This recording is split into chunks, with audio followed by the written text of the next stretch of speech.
All right, Evo Morales, president of Bolivia, in a meeting in Russia, of course, where a lot of the countries that export energy were there to discuss economic issues.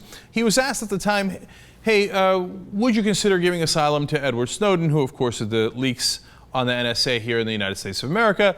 And Morales was only one of two leaders who said he would consider it. The other was Maduro of Venezuela. So apparently we got it in our heads, the U.S. government did, and our allied forces, if you will, that Morales was going to take things into his own hands and actually sneak Snowden onto his plane and whisk him away to Bolivia coming out of the conference. Now, first of all, you have to understand how stupid this is, because his plane took off from a different airport in Russia than the one Snowden is in. So he would have had to land in Snowden's airport and then take off, which he didn't do, right? Nonetheless, we were convinced. Oh, he's got him on the plane. So now, in order to get to Bolivia, Morales' plane has to land somewhere and refuel. Their original idea was they were going to refuel in Portugal. But it turns out, before they took off, the government of Portugal said, hey, we have some information that you might have someone on board that you're not allowed to have, so you're not allowed to land in Portugal. Okay, that is a huge diplomatic issue to begin with right there. Tell the sovereignly elected leader of another country, you're not allowed to land in our country. And by the way, of course, the Bolivians are saying, he's not on board. And they're saying, yeah, we don't believe you. You're not allowed in Portugal, okay? And then he's going to go over to, he's flying over France, or about to fly over France. The French government says, no, you're not allowed to fly over France. We think you've got a fugitive on board. This is the president of Bolivia. Are you guys crazy? So now they're in a little bit of a panic. They're trying to figure out where to go. And eventually they got to go to Austria because they got to land. In fact, we have a clip of the pilot here talking about how he's not sure how much fuel he has left, and he's talking to ground control in Vienna. Listen. Do you need any assistance? That's Bravo 001. Do you need any assistance upon landing? Not at this moment. We need to land because we cannot get a correct indication of the fuel indication. So, as a precaution, we need to land. Observer Bravo 001, Russia, continue on present heading as a vector for the approach, descent flight level 90. Present heading, flight level 090. All right. So what you heard there was, look, I have a fuel situation. I don't know how much fuel I have left. I got to land. Now, some people are looking at that saying, well, I mean, he didn't sound dire. He says, I've got a fuel situation. I got to land. And they wouldn't let him land in other places. He's got to land somewhere. You think he should get into a lengthy dialogue? Well, we're having a diplomatic situation here. And you might really want to check with your diplomats because they might not allow us to land there either while we run out of fuel. No, he's saying, I don't know how much fuel I have. I got to land. Right? So they land in Vienna. Now we get into a whole host of disagreements. The Austrians say, well, we boarded the plane. We checked to see who was on it. We checked everybody's passport because that's border policy and that's what we're supposed to do.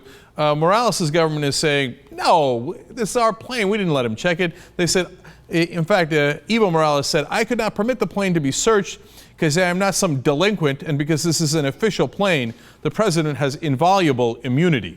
Well, he's very right about that, but I'm not sure that's how it went down. This is the one part that I believe the Europeans in. I believe if the Austrians said they checked the plane, they probably checked the plane because they had orders. The American government apparently was very insistent that Snowden not go anywhere. And if he has to break the inviolable immunity of another president, President Obama apparently would do that in a second. And then they still haven't refueled, and they stay the night there. They stay over 10 hours there, right? Now they got to get back up, and they got to go to the Canary Islands in Spain to refuel over there. But Spain's like, we're not sure we're going to let you in. So they send the Spanish ambassador in Vienna to the plane. And he goes to Morales, and they're on the tarmac, and he's like, or they're in the VIP lounge in the airport where Morales stayed overnight. He's like, the Spanish ambassador's like, well, how about we have some coffee inside the plane? Because he wants to get on the plane, make sure Snowden's not there. And Morales asks, who's so concerned about what's on my plane? The answer is, quote, friends of Spain. Gee, I wonder who they're talking about. Could it be a friend named Obama? Could it be a friend named the United States of America? Look at the power of America, and not in a good way. That they're pushing around another president while he's trying to get back to his home country, saying, you're not allowed to go there, we're going to search your plane, you can't land there, you can't go through that airspace because we run this world. By the way, the United States of America, not at all concerned about the criminality that Snowden revealed. The NSA program is illegal. Section 215 of the Patriot Act says that you must be searching for tangible things that are relevant to a specific investigation. Phone metadata of all Americans is not relevant to a specific investigation. They are breaking the law. Now, are we doing an international manhunt for the head of the NSA, for the head of national intelligence, for President Obama? No, we're not doing any of that, right?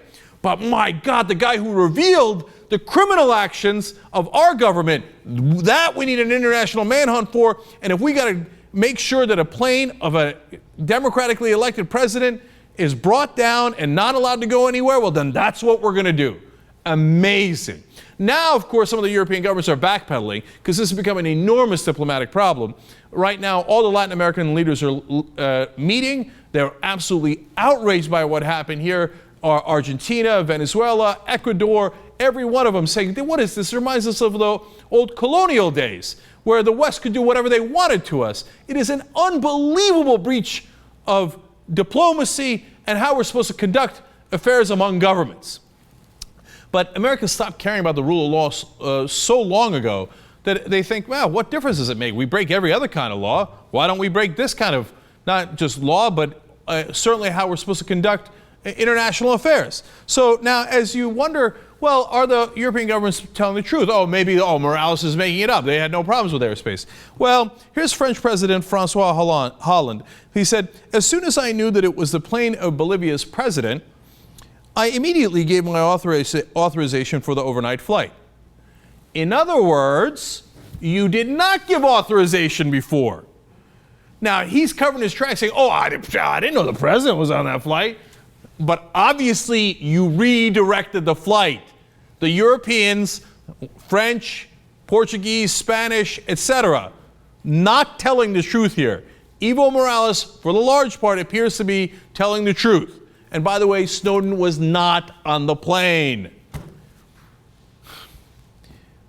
Once you let go of the rule of law, there are no bounds. This is how we treat the rest of the world. And then we wonder why they then look at us with disdain. Perhaps we earned it.